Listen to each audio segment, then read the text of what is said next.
Mamang ano, BU, Barda United at kay Barda Composer, of course. Ayan. Barda in Private, ayan, mga ano, mahilig matulog sa pansitan. Kaya nahuhuli sa balita, no? At of course, shoutout din sa Barda Royal Squad, family natin. And of course, sa Filay Senior, sa Senior for Barda. And of course, sa ano po, Barda Elite. Ayan, ang ating mga ka-breaks dyan. At Jamie Stick, ayan, shout out sa mga ano, 'di ba? Mga ka-breaks ni Papa J. Ayan, shout out sa inyo. And of course, shout out din sa lahat ng Barda official fan page. Ayan, ang Barda Natics, ayan. Ang ano pa ba? Meron pa bang Barda FC? Parang wala na ata, no? David Tropes, Barbie Natics, ayan, shout out sa inyo. Ayan, salamat sa walang sawang pagsuporta kahit kokonti na lang kayo. Ano Ayan, good evening. Ayan, Sir Pickles. Nakahabol sa live. Ayan, salamat po, Ma'am Myra Katanyag. Mamang, may bago ba sa Barda? Ay, meron, syempre, Ma'am Kylo. Ikaw pa ba? Oo, nangangamoy kape, magpapakapi ka ata ngayon. Ma'am Kylo. Malakas ang pakiramdam ko magpapakulay ka sa maririnig mo, no? Oh, ready ka na ba? Ready mo na yung pakulay mo diyan, ha, madam. Oh, maya-maya ano na natin. I-reveal na natin yung mga kahindik-hindik, mga kalunos-lunos. Kalunos-lunos, ano to, krimen? Bakit po? Binabalita nila na wala na daw ang Barda, maghihiwalay na daw ang Barda. Sino po may sabi? Barda po ba yung nagsabi? Ma'am Marilyn Rodrigo, sino po may sabi? Sino po may sabing sino po may sabing wala ng Barda? Last year pa natin naririnig yan, di ba? Last year pa natin naririnig yan na wala ng Barda, pero anong nangyari? Di ba nag-comeback ang Barda? Di ba? May reunited ang Barda sa BE, 'di ba? Sabi nila wala ng Barda, 'di ba? Oh. Ang swerte ng Barda sa iyo, sabi ni Ma'am Yoli. Good evening, Mamang. Ayan. Ma'am Catherine Beltran, shout out. Grabe, wala nang katapusan yan, mga sabi-sabi na yan. Kaya nga, Madam, nagpakulay na po ako ng buhok. Oo, black, back to black. Gaya-gaya kay Barang, hehehe. Pati pa short hair ginawa ko na. Oo, ganyan ko kalab ang Barda, sabi ni Ma'am Kylo. Nag-headset na po. Ayan, sabi ni Ma'am Ana Caridad Uson. Kasi, kung maalala natin mga kabarda, Ma'am Adela Braso, shout out po Magandang gabi, Ma'am Adela Brasos. Ate Nieves, shout out. Hello, Mamang. Ayan, gandang gabi po. Nood lang ako sa iyo. Sana lagi kang mag-live. Sige po, walang problema. No, mag-live tayo palagi. Hello, Mamang Pickles. Watching your vlog today. Sabi ni Ma'am Nenita Tamina. Good evening. Nakaabot rin ako sa live mo. Sabi ni Ma'am The Vibes. Ayan. Magandang gabi po. And of course, magandang gabi sa lahat po ng nasa iba't ibang panig ng sulok ng mundo, no? Saan man kayong bansa, Estados Unidos man kayo, sa Middle East, no? Sa Russia man kayo, 'di ba? O kahit saan lupalop kayo diyan ng mundo. Maraming salamat sa panonood at pag-antabay ng live natin. Well, umpisa natin ang ating talakayan. Of course, dito nga sa recent interview, na di umano ay excited na nga. Excited na daw itong si Ginoo. No, dahil si Barbie naman daw ang kanyang gusto naman talaga na na makatrabaho, 'di ba? At si Barbie talaga ang lagi niyang most requested niya. 'Di ba sinasabi ko sa inyo palagi, after the interview, after the mga ambush interview, kasi yan, may tumpukan pa yan, may umpukan pa, may tanungan pa yan ng off-cam, oo. So, may nasagap nga tayong chika na tinanong pala itong si Ginoo regarding nga dun sa ano, sa issue na ano, sinabi nga ni Ginoo na dun sa regarding sa issue na ini-issue sa kanya ng mga basher, yung mga, ah, tawag dito, mga alipores 'no, ng mga kampon ng, Jack B na nagpanggap na barda, 'di ba? Kagaya nila Panot, 'di ba? Na eto ngang rumored non-showbiz girlfriend, oo. At according nga sa chika sa atin 'no, according sa chika sa atin, naku, eto nga ay malaking kalokohan daw ayon kay, ano, kaya wag na daw itanong sa kanya kasi malaking kalokohan, kanino daw ba galing yung issue na yun. So tinanong din ni David kung kanino daw galing yung issue na yun, 'di ba? Dahil ano, malaking kalokohan daw yun, yung kumakalat na issue na yun, 'di ba? O 'di nakakaloka lang kasi 'di ba lagi natin sinasabi, madaling gumawa ng issue lalo na pagka flirty, 'di ba? Lalo na pagka gusto mong pumlirt, 'di ba? I'm a flirt, I'm a china-china gonna china, I'm a flirt, 'di ba? Oo, 'no? After that interview nga daw ay, ayon sa ating chikadora na malala, eh, tinanong naman daw talaga si Ginoo, si David at ang sabi nga according dun sa source na nagkuwento sa atin, eh, ang sa iritang-irita si Ginoo dun sa mga gano'ng tanungan at wala raw ano, kakuwenta-kuwentang tanong, 'di ba? O ibig sabihin mga kabarda, doon pa lang ay tinutuldukan na, 'di ba? Nagloko pa nga raw si Ginoo, "Ba't hindi niyo ako tinanong about kay Barbie?" Sabi niyang gano'n. Oh, 'di ba? Gustong-gusto talaga na pag-uusapan ni Ginoo itong si Barbie Forteza, 'di ba?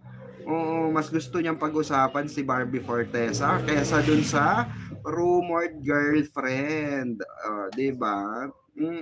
Yung ini-issue ng mga malalang dilulu, oo, sila yung malalang dilulu mga kabarda, 'di ba? Ma'am P, anong show po ba? Yung guest po si Sir Nelson Canlas. Then pinag-usapan po nila si Barbie at puro positive po lahat ang mga papuri nila kay Barbie. Grabe, Ma'am P, nakaka-proud po si Barbie. Yes, totoo, Ma'am Helen Villanueva. Ano, ah, inano rin sa akin yon, shinare din sa akin recently yon. At pinanood ko nga siya at isang araw si Mamang Nelson na talagang in touch kay ano, kay Barbie Fortesa kasi alam niya, kaya no wonder mga kabarda, si Mamang Nelson ay Barda fan. So ibig sabihin, nakwekwentuhan talaga siya ni ano, ni Barang, 'di ba? Napagkukuwentuhan talaga. Sara ko lang po.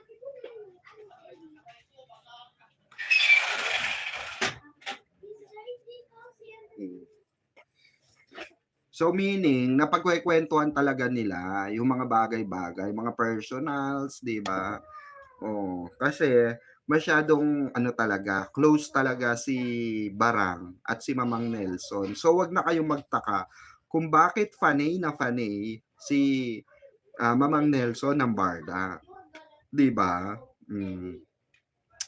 Oo, gandang balita naman po niyan. Ma'am Ana Caridad Uson, 'di ba?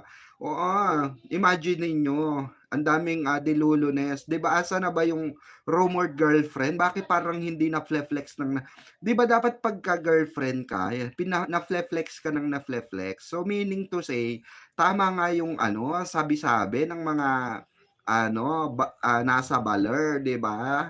O, tama nga yung mga hanash ng mga mimosa sa kanto ng ano, sa kanto ng ano, ng, East Avenue 'no, kanto ng East Avenue, 'di ba, yung mga mimosang nakatambay sa East Avenue, 'di ba? Siguro at tama yung sinasabi nila na oo, parang, nagfi-feeling lang di umano itong ano, itong wala naman tayong intention na ano, pero kasi nakakahiya sa part niya, 'di ba? Parang ang pinapalabas kasi nung mga nagko-content is ano, parang habol na habol itong girl, 'di ba, kay David, 'di ba? Parang pinapakita kasi dun sa video, sa mga post nila, sa mga ano nila na 'di ba, after na nga natin ma-debunk, after parang mapahiya nung babae dahil nga nabisto nga sila, 'di ba, na naka-setup lahat, pati video naka-setup, pati yung mga camera naka-setup, 'di ba? Oh, so pati yung pag-e-edit, yung cutout, 'di ba, naka-setup. Kung papaano nga paiingayin itong, girl lalo na ito pero nabisto nga natin malala, 'di ba? Nabisto nating malala na ano na itong, ano na ito, itong drama na ito, itong shooting na ito ay pinandidirian ni David itself, 'di ba? Oh, 'di ba pinandidirian ni David itself, na siya mismo yung umiiwas, 'di ba? Siya mismo yung, umo-okray dun sa mga basher, 'di ba? Oh, tapos, eto pa mga kabarda, may nagsabi sa atin na oo, according sa ating, reliable source sa loob na unti-unti na nga daw, uunti-untiin na tayo. Oo, uunti-untiin na daw tayo na labasan, oo. May ibang labasan, labasan ng, mga ano, ng mga, patutsada ng barda, oh, at, marami na nga ang, senyales ng, mga bagay-bagay 'no? Dahil, pinapakita na dito yung mga oo, mga makakatrabahong direktor ni Barbie Forteza, 'di ba? Yung mga katrabaho na direktor ni, Barbie Forteza at yung mga may gustong katrabaho ni ano, Barbie Forteza with David Licauco, 'di ba? Alam naman natin si Direk Mark, he likes ano, David so much, 'di ba? Na maging partner ni David sa mga rom-com, 'di ba? Naku, oo, ay naku. Ayoko na lang mag-talk kasi. Oo, kasi ano tayo, ziplock tayo, 'no? Basta ang always lang sa akin sinasabi, ako man, nabibwisit na ako sa katayuan ko dahil ako man, eh, antay ng antay. O matiyaga nag-aantay, 'di ba? Parang inisip ko nga, tama ba yung ginawa namin nila Barang, nila David last year na inisplok na namin?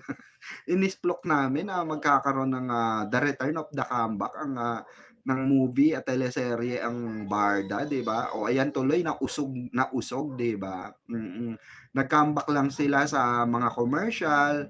Well, okay na rin 'yun, 'di ba? At sa ano, BE, 'di ba? O sila yung ending sa BE, 'di ba? Ikaw na ba si Mr. Right, 'di ba? May pa sa dulo. Ikaw na ba love of my life? Ikaw na ba ang icing sa ibabaw ng cupcake ko? Dilaan mo na 'to. Dilaan mo na 'to. Hoy, malaswa ka naman, ba't didilaan yung cupcake? Eh, masarap yung ano, cupcake 'pag didilaan mo muna yung icing, 'di ba? Oo, hindi makapag-talk, oo. 'Di ba? Oh, si Barbie din, ending ni David sa NSD. Ma'am Kylo, magdilang anghel tayo 'no? Naku, sana nga na, manifestating din natin 'yan. Na sana, pagbigyan tayo 'no ng madlang pips 'no, madlang creator ng NSD na ay papasukin ang nagniningning, nagliliwanag na may sariling candlelight, oo. Walang iba kung hindi si Barbie Forteza, 'di ba? Oo, mas okay 'yun 'no? Good PM, Madam Pickles, thumbs up done, happy Barda Day. Sabi ni Ma'am Melly, happy Barda Day po sa lahat ng, ano natin, mm, ng ating mga kabardahan diyan. Ang linya ni Barbie sa showbiz ay parang linya linya siya sa kagalang-galang, oo, hindi siya oo, papunta sa mababang na artista, tamang direksyon din ang ginagawa nila ni David. Matured na relasyon nila, madam. Yes, saka ako, if ever man na talagang nasa low-key stage ang Barda 'no, at, ayaw ipaalam, deserve naman nila 'yun.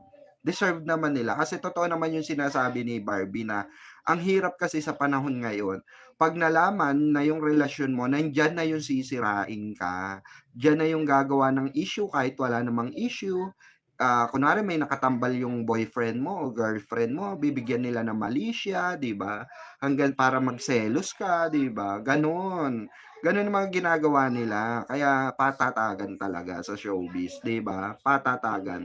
Tita Anita Diaz, good morning tita. Ayan, good morning from Chile, Chicagoland. 803 and hi to all Barda fans and addict like me. Gorgeous get up on a Friday. Yes, tita. Thank you for for my outfit from Chicago. Ayan, galing pa to kay Tita Anita no. Thank you so much sa mga accessories and mga shirts, tita. You know that. Ayan. Thank you so much, tita. Ayan, bagay ko lahat. San kaya premiere night? Night ng Until She Remember. Ayan. Hindi pa ba in-announce? Oo. Di kasi ako nag-iikot sa mga page. Alam niyo naman ako, hindi ako maikot sa mga bali-balita diyan sa kung wala mag-send sa akin, hindi ko malalaman. Oo. Naka-amaze talaga, 'di ba? Mm.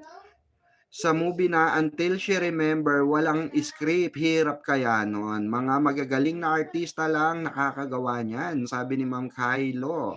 Barda tunay. O, di ba? Mag-talk ka na, mamang. Bawal. Oo, hayaan natin sila, trabaho nila yan. San kaya, tamang direksyon ang relasyon nila. Oo, kaya binabato kasi smooth ang takbo at intriga. Intriga na si Kalbo, kaya hinihimatay sa kagagawan niya. Correct, 'di ba? Ma'am Yoli Bautista. Ayan, Ma'am Arlie Gaspi, shout out. Good evening everyone. Thumbs up done. Ayan, pa-like and share po tayo. Like tayo.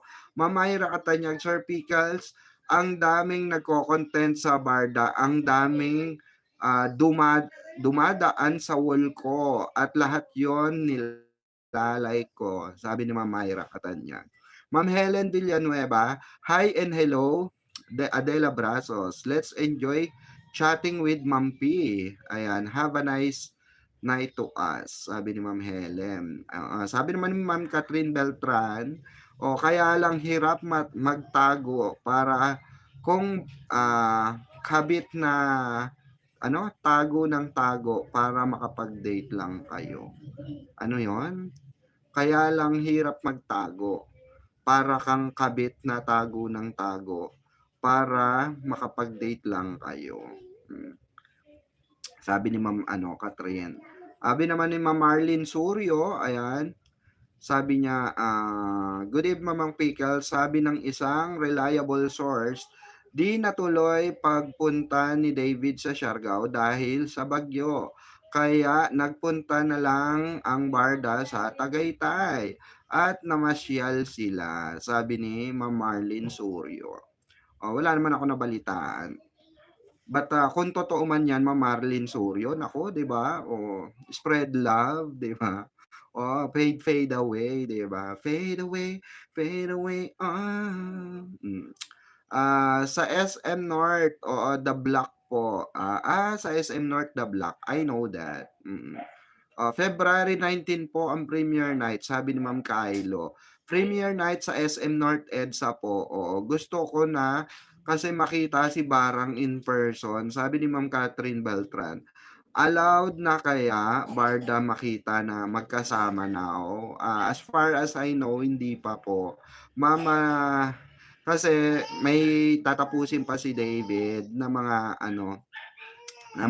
taping. Pero patapos na rin naman ang taping niya.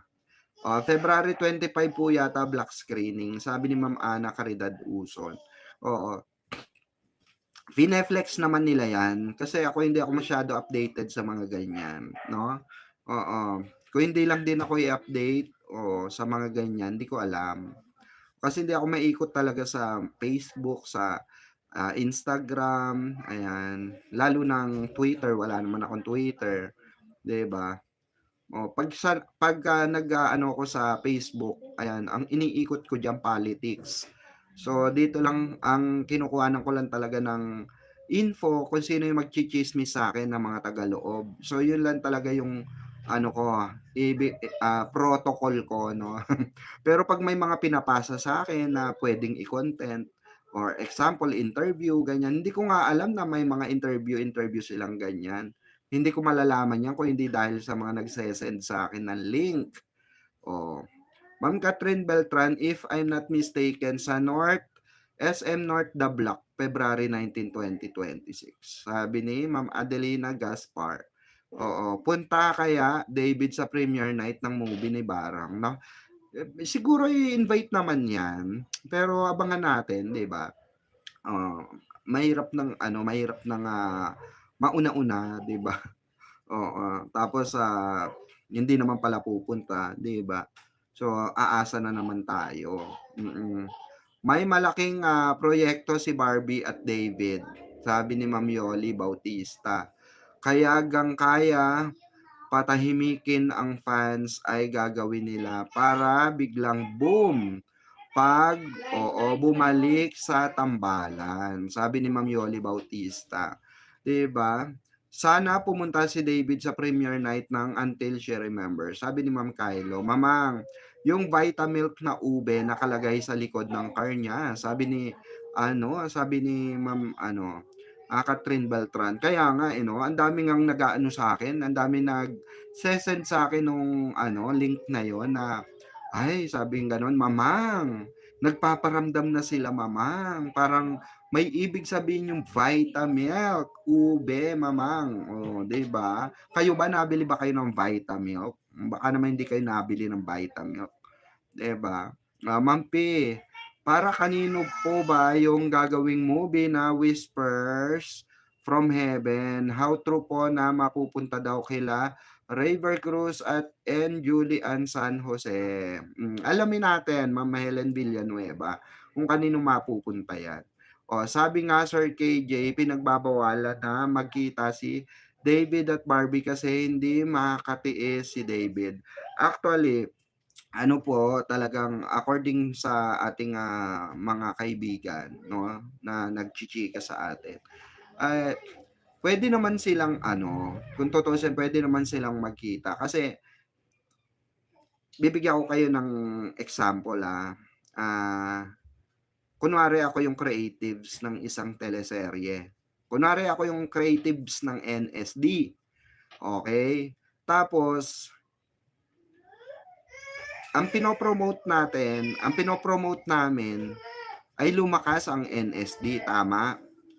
Tapos kung makikita na magkasama ang barda or mag-iingay ang, barda, ang dalawang ito, saan pupulutin yung ginawa naming or kinreate namin na para sa paano bebenta siya?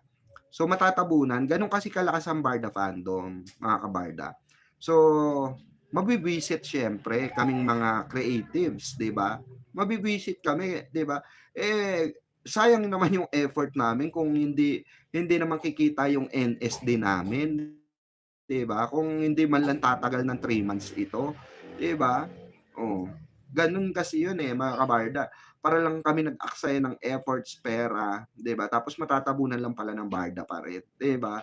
So, ang daming malulugi. Kumbaga, ganito kasi 'yun, mga kabarda, ang style ng showbiz industry po is kailangan paikutin mo yung, ah mga artista, kaya nga sila pumasok sa'yo sa GMA, sa ABS para sumikat. Kung isa lang naman ang fokusan ng, GMA or ng ABS, 'di ba, 'wag na mag-hire ng artista, 'di ba? O, as simple as that. Gano'n lang kasi yung sinasabi rin ng ating mga kaibigan. 'di ba, na mga nasa production, na mga nasa ano, creatives, 'di ba, mga makeup artist na ano, alam nila kasi, alam namin yung sirkulasyon ng ano, kaya sometimes sa inyo, 'di ba, hindi niyo naiintindihan, hindi niyo nage-gets yung mga, galawan sa showbiz na nagtataka kayo na bakit hindi tutukan ng ano, ang barda, eh, diyan sila kumikita. Eh, 'di ba nga, oh, naglabas ng pelikula kumita ba? Hindi niya maingay lang aminin natin sa hindi. Some of our ano, fans club member, eh, hindi naman talaga nakaka-attend to support the movie, to support the teleserye, 'di ba? Oo, aminin natin 'yan, 'di ba? Oh, most of the time talaga, wala ring oras. Tignan niyo nga, na hindi nag-blockbuster yung movie ng Barda kasi nga marami nga tayo sa social media. Pero ang tanong, ilan sa inyo ang nanood ng sine? 'Di ba? Ilan sa inyo nagpa-BS, 'di ba? Mas nag-blockbuster pa nga yung ano, kumita pa yung tawag dito, P77, 'di ba? Mas kumita pa yung ano, May Kontrabida Academy, 'di ba? Oh, kaysa dun sa movie ng Barda. Yun yung ano, yun yung problema rin minsan. Oh, yung impact natin. Wag lang kasi dapat yun always kong pinapaliwanag sa inyo mga kabarda. Madaling sabihin na fans tayo, fan ka, fanay ka, nanonood ka. The thing is, sumusuporta ka ba in real life, 'di ba? I mean, sumusuporta ka ba sa product na ini-endorse nila? Sumusuporta ka ba every event nila? Sumusuport ka ba every movie nila, 'di ba? So, 'yun yung isang kailangan din natin i-consider, 'di ba? Oh, 'yun yung kailangan natin din i-consider paminsan-minsan. Oo, kaya yung ibang ano, yung mga ibang producer tinatamad na tuloy, 'di ba? Kasi may mga gano'ng artista malakas sa teleserye, mahina sa movie, 'di ba? Oo, 'yun po yung ano, yun po yung, tawag dito, yun yung kaibahan, sometimes ng movie at ng teleserye, 'di ba? Oh, may malakas parang Marian and Dingdong, 'di ba? Oh. Dati malakas sila sa teleserye, pero nung nag-movie sila, first movie nila together, ang hina. Hindi gano'n patok sa takilya, pero patok sila sa teleserye. May mga gano'n talaga. Parang si ano, si Vice Ganda, 'di ba? Oh, 'pag gumawa siya ng teleserye hindi naman gano'n kapatok or hindi gano'n tinatangkilik. Pero 'pag nag-movie siya, 'di ba? Oh, patok na patok. Ganon din po sa iba, kaya for example kay Jeneline Mercado. Oh, example na lang Jeneline Mercado, ah, John Lloyd Cruz, yung mga yan, 'di ba? Mayroon silang times na malakas sila sa teleserye, pero pagdating sa pelikula, low rate sila, 'di ba? Kumbaga hindi gano'n kataas ang rates nila or kataas ang ano nila, sales nila, 'di ba? May mga gano'n talaga. Parang si Judy Ann Santos, ang lakas-lakas sa teleserye nung 'pag nagmo-movie sila noon ni Wawi de Guzman, medyo hindi siya gano'n kalakas. Oh, 'di ba? Malakas sila sa teleserye kasi lahat ng mga manonood nakatutok sa TV. Oh, 'di ba? May gano'n talaga, may mga gano'ng perception talaga ang tao. Lalo na dito sa Barda, karamihan sa Barda is senior citizen. At karamihan dito sa Barda, majority rito ay mga OFW, 'di ba? OFW po. Actually sa mga viewers ko nga, 'pag binyo ko yung analytics ko, ang nakikita ko